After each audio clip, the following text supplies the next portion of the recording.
Hello everybody and welcome to the review vlog for Undertale. It's going to be really hard to talk about this game um, in under 15 minutes, but so I'm not gonna try to keep this under 15 minutes. Now this game, it's quite something else. Now, though you are completely able to still go see my first two playthroughs, with or three kind of actually, if you count the hard mode, where the first I did the true pacifist ending, and then I chose to do the genocide. Now, I have been unable to keep my hands off of the game, so I actually went and played true pacifist ending and again, and that gave me quite a lot of food for thought. Now, before we actually get on to with the main message of the game and just basically talking more in detail about the game, I must say it is one of my favorite games, if not the favorite game. It certainly is a very interesting experience, and it is really quite something else.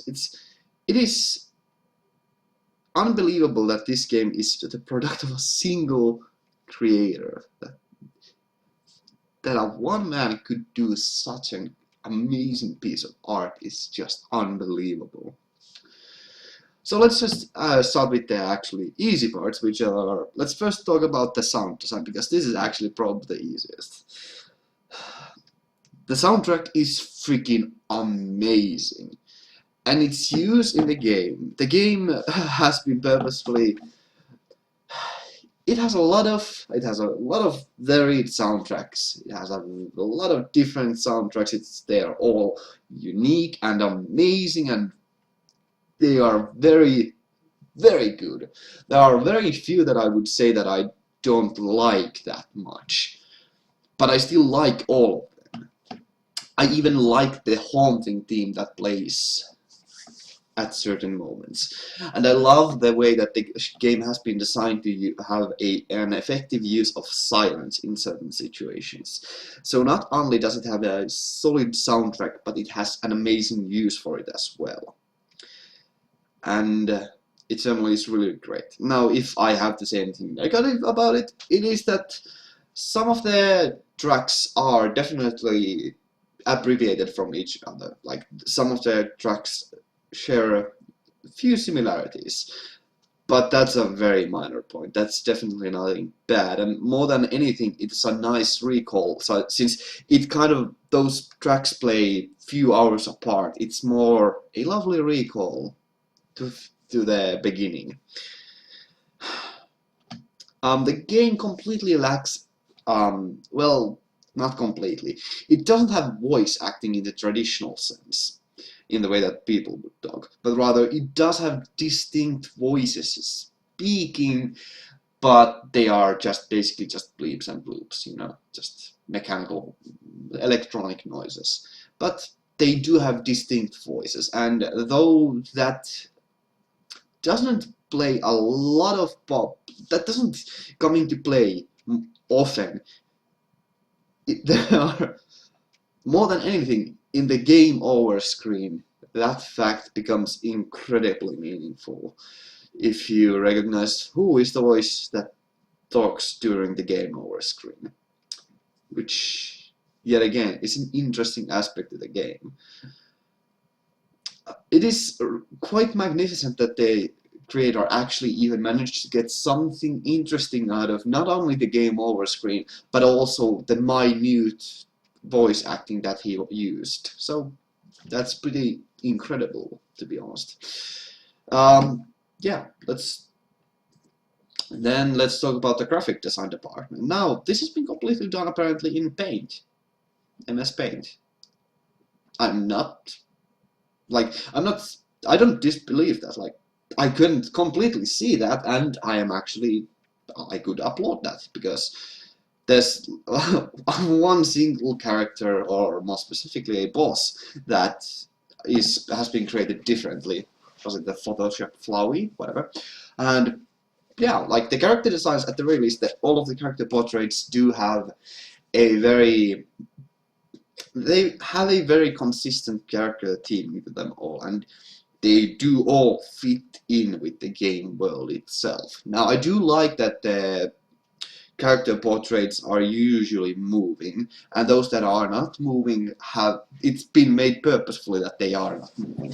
The game has incredible detail on that fact, and the fact that the overworld sprites are they are very clearly the same as in the battle, but they give a bit more different details to them. The sprites kind of fulfill one another, like they complement each other rather well, the overworld sprite and the battle sprite. That's an interesting thing, and it's rather unique to see that kind of thing.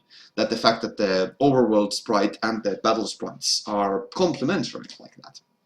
So props for the game for doing that. The level design is actually rather creative. It has a very varied style for different levels and stages, and it definitely takes full advantage of having the very creative mechanical system during the whole during the travel, and how different everything can be, and it has a lot of different mechanics even in the overworld, and all the areas feel very distinctly different. Now, that is possibly very clearly due to the limited size of the game, but that is not a flaw. That the game is it's short. Let's be honest. It is a short game, um, and it has a very few places. But each place that you go to, they are distinctly different from one another, and they have even though they are very distinctly different from one another, they still do have the very similar overall architecture and a very clear design to them. That is, they feel like they are part of whole. They feel like they fit right in with the game. The game is an amazing production in that sense. And then I would have to talk about the gameplay and story. First off, let's talk about the gameplay. Since there are kind of like two ways to talk about it, so let's talk about the pacifist route first, which is actually like it'll be easy to talk about the genocide route first, because that's shorter. Now, I found the bullet hell aspect of the game, just in general, to be actually rather interesting. Not only do all of the bosses have different, unique attack patterns that are incredibly interesting and fun to get used, and they are really, really sometimes challenging, but they are not too hard. The game is definitely meant to be able to be beaten easily. Like, I didn't find difficulty in any other boss than one. I even died to the final boss, or semi-final boss, of the neutral ending, I suppose, because I declined to fight him. But the dodging itself is surprisingly easy, and everything is telegraphed rather well, and it doesn't feel like there's anything exactly unfair about the game, you know? So it all feels like you are easily able to get through it if you want to. So, yeah, you just need determination. And then I would have to talk, actually, let's save Sans for later. I really did enjoy during the genocide run. I enjoyed actually the bullet hell dodging aspect of it, since not only did the actually like it was really quite appealing for me to dodge, since I enjoy bullet hell games in general, even though I'm really bad at them. Like especially Undyne, I found to be quite exquisite of a boss battle, and I thoroughly enjoyed her, mostly because her attack patterns are simple, a bit difficult, yet very well portrayed, really easily telegraphed, and they are quick to get used, and they are just addictive as all heck. I just went through her like 2 or 3 times earlier today, so yeah. I really do like that the shooter hell aspect of it became really an interesting part of the genocide run, since most of the enemies didn't really have that much difficulty in them. They were surprisingly easy, especially during the genocide run. They were actually kind of harder in the pacifist run, since, well, you had to potentially dodge far more. Yeah. Now, one another interesting aspect that the game has, specifically because of the attack patterns, is the fact that since each enemy has a unique attack pattern and their attacks reflect heavily upon their mental state.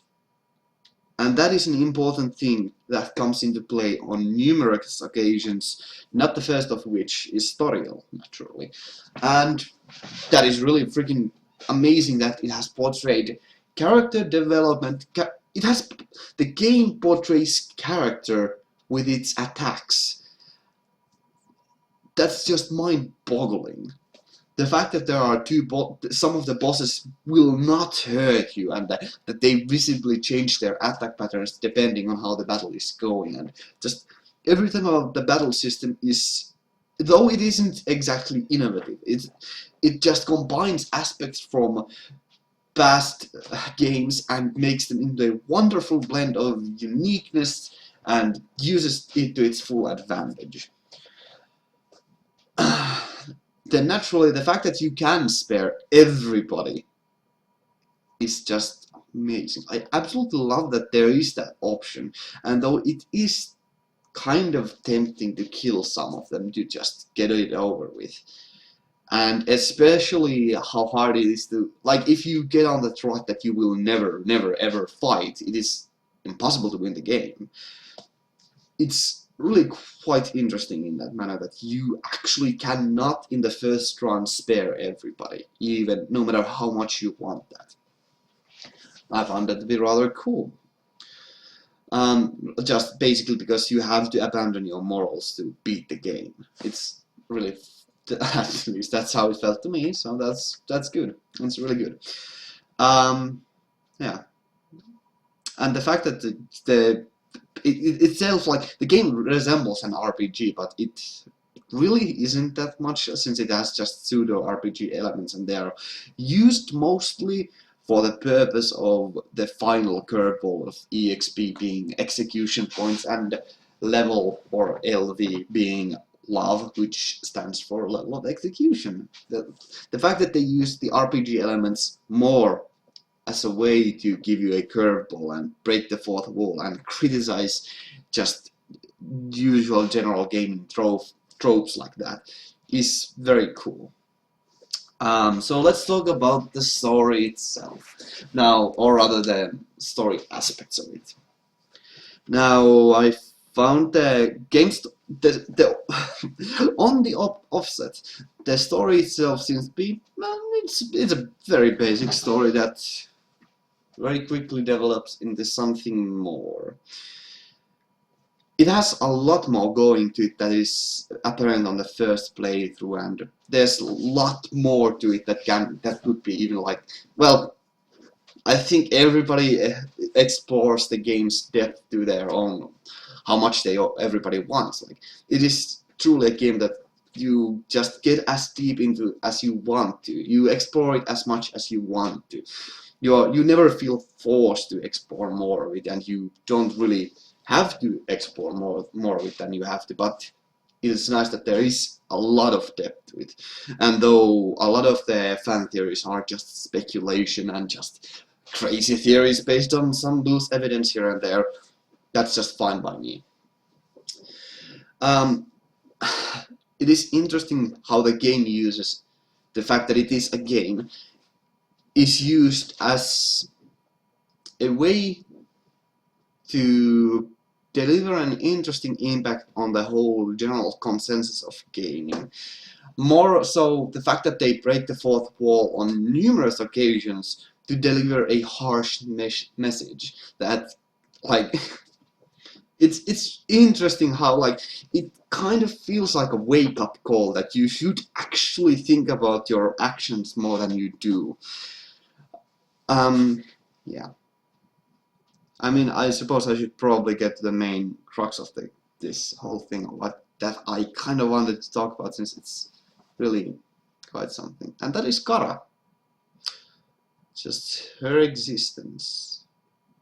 Now, the whole fact that the genocide run exists, the way that it's portrayed, the way that it plays, the way that it is presented, the way that it becomes monotonous, the way that it is depressing, the way that it is completely devoid of most emotions for the playthrough. I thoroughly enjoyed my playthrough of the Genocide because I love bullet hell games. I loved the boss battle with Sam's since I died like, was it 48 times I think, so though it was a tad bit, it was challenging.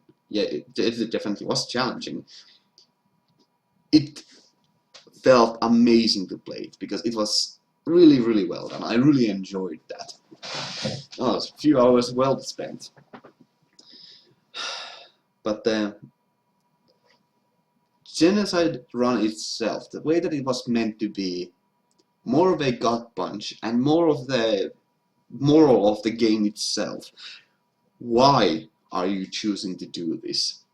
Why do you want to explore it? Now, there are naturally some psychological aspects to this, that you are people want to complete it and see everything that there is. They want to go through it. They want to explore every possible avenue.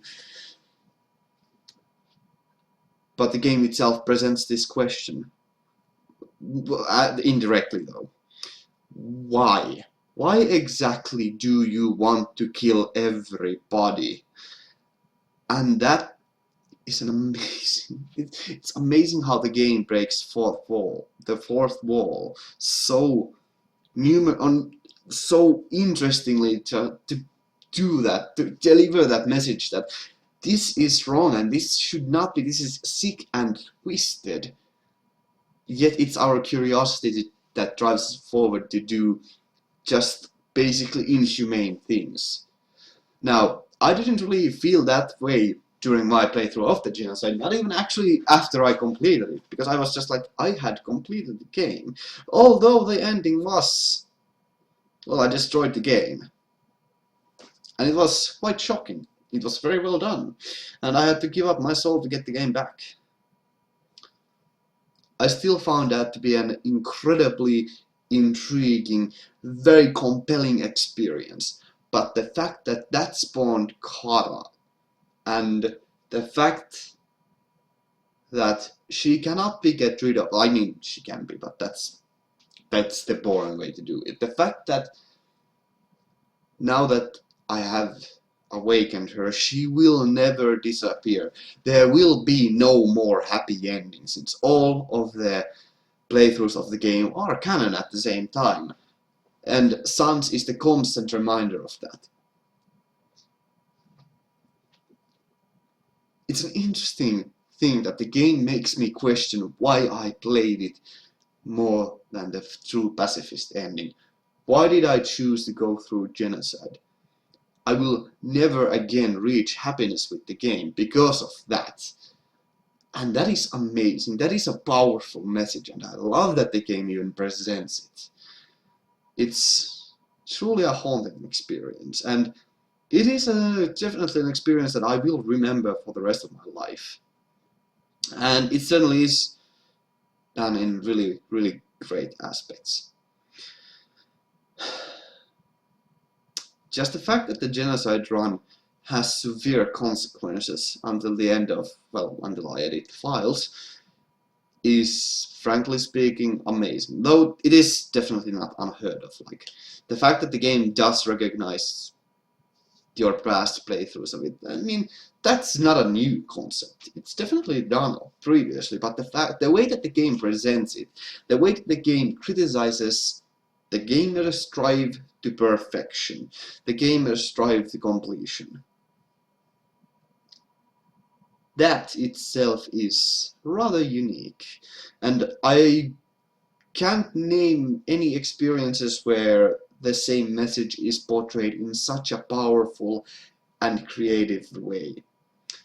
And I absolutely love the existence of Kara, because she is the crux of this message. She is the embodiment of this message. Why do we need to test out everything? Do we actually want to be these amoral creatures that have to see what happens when we kill everything? That is absolutely wonderful.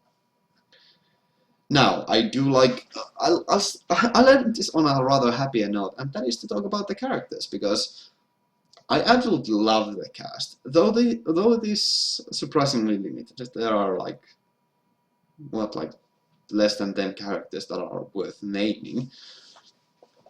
The fact that they all play a rather integral part to the story, and they all have different emphasis, and they all have different gameplay aspects, and that every one of them is different, is just absolutely gorgeous. Now, though, if I have to name one of the characters that I actually kind of feel was rather unnecessary, I would say that Muffet, actually, although I love her battle song, I love her gameplay aspects, I love just that boss fight.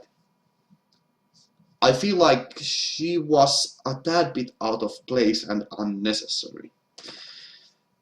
But I still enjoyed her, like, I really did like her boss battle, and then I killed her. The game broke me on numerous occasions, not the least of which was Timmy. And she was... I don't know how to explain her. She is still a rather an enigma. Although, on retrospect, she does more feel like a forced meme than anything else. Doesn't lessen the impact that she had on me, and doesn't mean that I didn't enjoy her, but she does feel like a meme, nothing else. She was still quite fun. And especially her...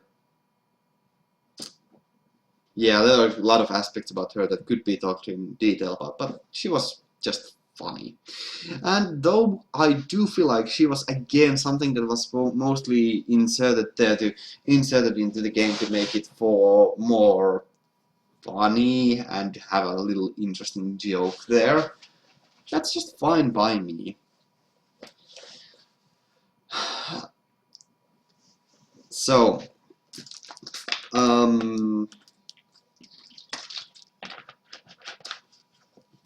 I forgot which character was I going to talk about next. Oh right, Asriel. I mean, okay. I mean, first let's talk about the Skelebros, because damn, I do like the pair, like Sans and Papyrus. They are a peculiar pair of characters. Mostly in the way that the weakest character in the game is Sans, even though he is definitely the most challenging fight. But more so the fact that he's kind of a, like, let's say, like, maybe kind of a Doctor Who, in a way, that he teleports, has time control, is very aware of the different timelines, and the fact that his dialogue is now forever changed because of the genocide path. It's a powerful message. Like, he's another interesting tool that the game uses. Sans is just a tool. He's an interesting tool that the game uses to deliver its message again, though in a very, very straightforward way. Now, I'm actually surprised that he doesn't actually fight you in any other way other than the genocide run itself. It makes it feel like the laziest character in the game, the one that won't fight you no matter what horrors you have committed, unless you absolutely are a horrible creature. It's an interesting thing again. Now, I don't actually like, I don't like them, those characters, Papyrus and Sans. I didn't talk about Papyrus at all, because he's just a funny little guy. Not that little, but you know. Like, the fact, I don't like them as much as the internet seems to, because they are fan favorites.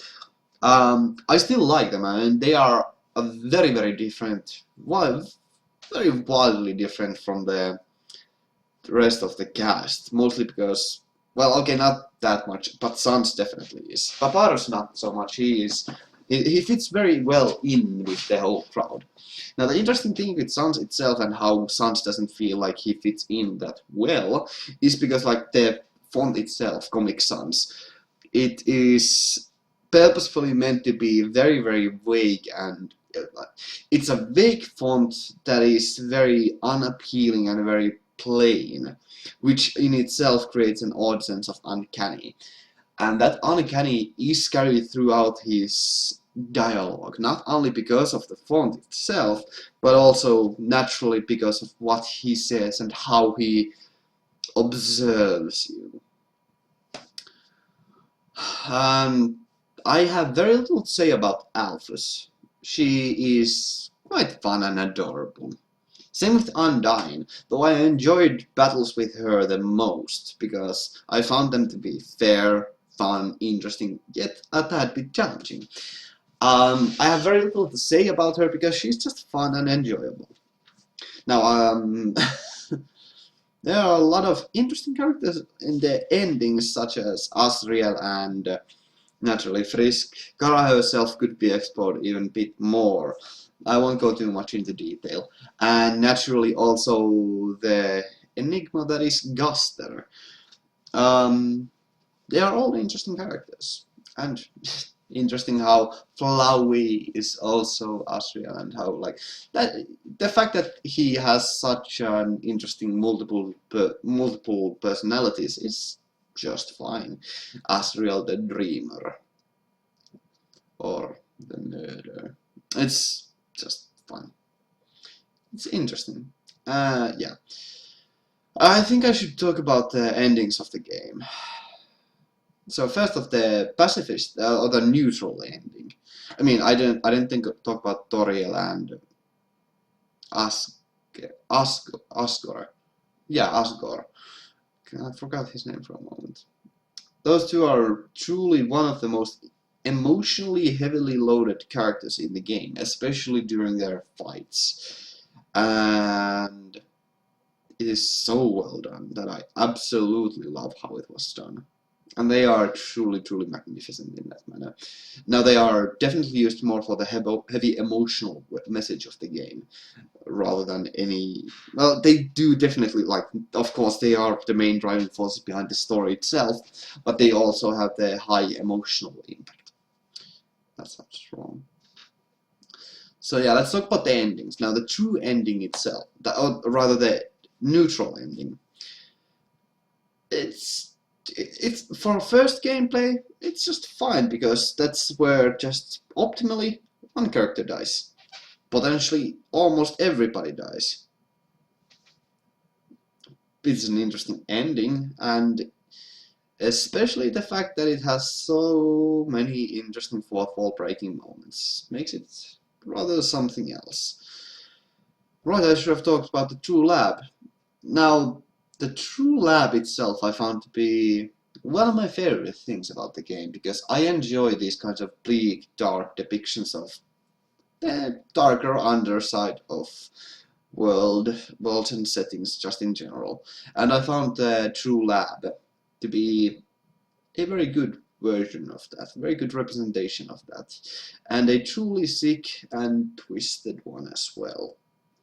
And I loved it. I thoroughly loved it. No matter how creepy it was, no matter how disturbing it was done and presented magnificently. And I still get chills going through it, which is exactly what I wanted. And the true pacifist ending, it's actually so beautiful. It is truly a beautiful ending that really, it was one of the moments that broke me in the game, but more emotionally than anything else. It's not like I was attached to our little goat kid. I'm not exactly sure about his name actually currently. Well, Asriel, you know. Even though I wasn't at the first time that emotionally attached to him, that didn't mean that the message was lost on me, and that feeling of seeing him at the beginning of the game, just that was one of the moments that broke me, and that was truly spectacular. And then it was all ruined after the genocide run, which ended, the genocide ending that had the complete destruction, the awakening of Kara, the loss of control of the player, and the questioning of your even reasons for playing the game anymore, and the complete control over the game lost. That was... I love that ending because it has a very powerful, very emotional, very interesting, and a rather unique message to it. Especially since after that you can no longer achieve a true pacifist ending. Yet more that they are all have darker twists to them. The fact that Kara will forever haunt you from that point onwards is really perhaps one of the best things about the game, even though it is emotionally the worst thing about it. The fact that I have committed an atrocity and that will never leave me is an amazing message, and the game portrays it so well in the true ending, true pacifist ending after doing the genocide run.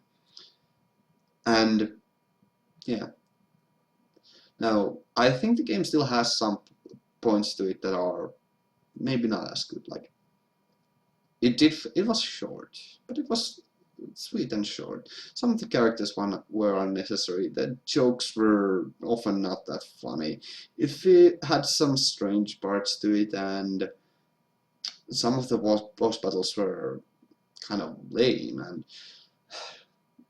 at moments it started feeling repetitious, and it even felt kind of pointless to even do some things, and also a lot of the choices in the game felt very minute. Yet it portrays an unimaginable amount of depth. The fact that it feels very self-aware and self-conscious about the fact that it is game makes the game one of the best gaming experiences I have ever had, if not the best gaming experience. As a collection of experiences, all the playthroughs I've had so far are just amazing. Not to mention that just the fact that there's like this is one of the fan bases that though it has a very negative portrayal, the amount of fan work, fan music, theories, and a lot of the other side things like some different games to it, and naturally some of the stories, and that's just made this is yet another of these fandoms that I actually am rather happy about exploring, because there are actually so many very, very good, very amazing, so many amazing artworks and pieces of art to it. Not to mention the game itself, which definitely is an experience that I would recommend everybody play. Like there are a lot of people who who just want to play like first-person shooters and play games like that, but I still would recommend them play this because it is a one-of-a-kind experience, more in the way that it is a collection of experiences, and it leaves a truly haunting image if you go through it for enough. So with that, I thank you all very much for listening to this rather long review vlog. Now, it was a truly spectacular game, and I'm not done with it yet. So thank you all very much for watching, and I'll see you all in the future. Have a great day and stay awesome. Gotta move out. Thank you very, very much for listening, and thank you very much for those who were with the streams. And thank you very much, Crystal, for that amazing piece of artwork. I'll see you in the future. Thanks.